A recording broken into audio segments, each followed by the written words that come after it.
नमस्कार. एक दिवसाचा आमच्याकडे वेळ होता, त्यामुळे एक दिवसाची आम्ही ट्रिप करण्याचं ठरवलं. मुंबईहून आम्ही रत्नागिरीला निघालो. मुंबईहून आम्ही रात्री 8 वाजता निघालो होतो. रत्नागिरीला जवळपास 4 वाजता पोहोचलो. 1-2 तास आम्ही टाईमपास केला. त्यानंतर बरोबर 6 वाजता एक बाईक रेंटनं घेतली आणि आम्ही निघालो रत्नागिरी शहरातून गणपतीपुळेकडे. या गणपतीपुळेकडे जाताना आम्हाला 2 मंदिर भेटले. एक मंदिर होतं विठ्ठल रुक्मिणीचं मंदिर. ते एकदम त्या ठिकाणी आपण जर गेलो तर त्या ठिकाणची शांतता तुम्हाला नक्कीच आवडणारी असणार आहे. दुसरं मंदिर होतं रामेश्वरम. रामेश्वरम मंदिर हे समुद्राच्या बाजूलाच आहे, त्यामुळे त्या ठिकाणी देखील शांतता खूप होती. महत्त्वाचं म्हणजे त्या ठिकाणी एक 1767 सालची पोर्तुगीज काळातली 500 किलोची एक घंटा आहे.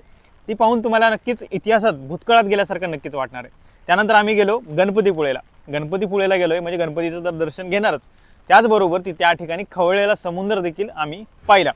त्यानंतर आम्ही गेलो केशवसूत म्हणजे कविवर्य केशवसूत यांच्या स्मारकाला भेट द्यायला, ज्या ठिकाणी केशवसूत यांचा